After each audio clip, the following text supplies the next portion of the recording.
देखो बच्चों, अब हमें प्लॉट कर रहा है √9.3 ऑन नंबर लाइन।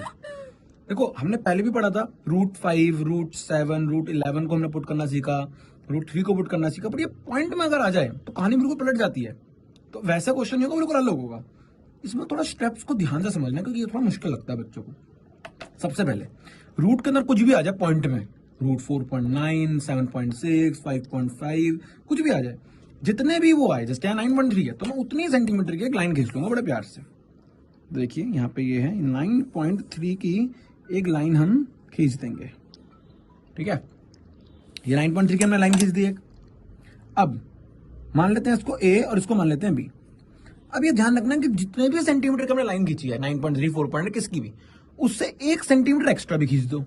अब वो लोग सर पहले ही बता देते, बट नहीं, कुछ कहानी होगी तो मैं बता रहा हूँ आपको, ऐसे अलग अलग ब्रेक करके, है ना। तो ऐसे, ठीक है, इसमें ब्रेक जरूर आना चाहिए। आप इकट्ठे भी खींच सकते हो, ऐसी बात नहीं है, पर मैं समझा रहा हूँ इसलिए मैंने आपको अलग तरीके से समझाया थोड़ा। तो जो भी आए आपका उसके 1 सेंटीमीटर एक्स्ट्रा जरूर खींच देनी है अलग से। रूल नंबर 1 समझ में आया। अब रूल नंबर 2 है, चाहे तो उसको नोट कर लो, कि आपको क्या करना है, यहां से ए और सी लाइन आपको कंसीडर करनी है और उसका खींचना है परपेंडिकुलर बाइसेक्टर। अब वो कैसे खींचते हैं, देखो, अब ए सी को लाइन माननी है आपको, ए बी का नहीं खींचना परपेंडिकुलर बाइसेक्टर, ए सी का खींचना है। ए पे ऐसे रखो और ये यहाँ पे ये मान लो ये आधे ज्यादा, है ना। अब आधे ज्यादा खोल के यहाँ पे एक लाइन और यहाँ पे एक लाइन, ठीक है, और इतना ही खुला रहना चाहिए भाई। और सी पे रखना है, बच्चे बी पे रखते हैं, गलती करते हैं भाई, इसको सी पे रख के ऐसे और ऐसे। तो ये आपको अगर इसको ज्वाइन करते हो तो ये बनेगा आपका परपेंडिकुलर बाइसेक्टर। बात समझ में आ रही है, ठीक है। अब ये जो पॉइंट आया ओ, फिर मैं बता रहा हूं ध्यान सुनना, ओ पॉइंट आया, इसको एज अ सेंटर मान के और ओ ए को रेडियस मान के आपको क्या खींचना है, एक सेमी सर्कल। तो ये आपने सेमी सर्कल खींच दिया कुछ इस तरीके से, ठीक है जी, सेमी सर्कल खींच गया। अब क्या करना है आपको, ये जो बी दिख रहा है आपको, बी इस पे बनाना 90 डिग्री, ठीक है। ये स्टेप्स भी मैं आपको लिखवा दूंगा, टेंशन मत लो, पर अभी आप देखते जाओ, बस समझते जाओ। बी पे 90 डिग्री बनाना है आपको, बस याद रखने वाली चीजें हैं भाई, हमने भी तो रखी हुई है, आपको भी रखनी पड़ेंगी। ये 90 डिग्री, ठीक है।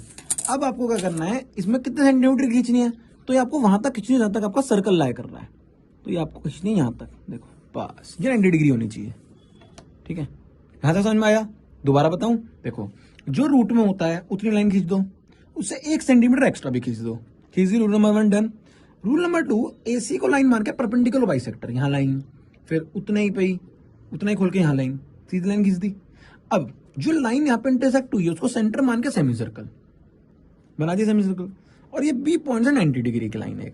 अब क्या करना है आपको, क्या बोलोगे सर नंबर लाइन तो कहीं दिखी नहीं, तो नंबर लाइन में भाई ये है, ये 0 मानो, इसको मानो 1 और इसको आगे कंटिन्यू करो। अब कंटिन्यू ऐसा कोई लेंथ का पंगा नहीं है, जितना कंटिन्यू करना चाहो, जैसे कि आप वहां पे भी तो करते थे कंटिन्यू आप पिछले क्वेश्चनों में, इसको जितना आप अपने हिसाब से कंटिन्यू, आपने कंटिन्यू कर लिया, ये आपका होगा यहाँ पे, ये 4 पे रख देते हैं, ये आ गया ये आ गया ये, तो ये आ गया आपका 2, ये आ गया आपका 3, ठीक है, मान लो ये आ गया 4 आपका, ठीक है। तो अब क्या करना है कि ये जो बी से लेकर एम तक की लाइन है, इसको एम मान लो, ये जो बी से लेकर एम तक की लाइन है, इसको आप लेंथ कंसीडर करो कंपास से और इसको आप नीचे ले जाओ ऐसे, देखो इस तरीके से। तो आपने देखा होगा ये जरा सा आगे आएगा, बिल्कुल जरा सा, बहुत माइन्यूट आगे आएगा, किससे, 3 से, क्योंकि देखो √9 तो 3 होता है और √3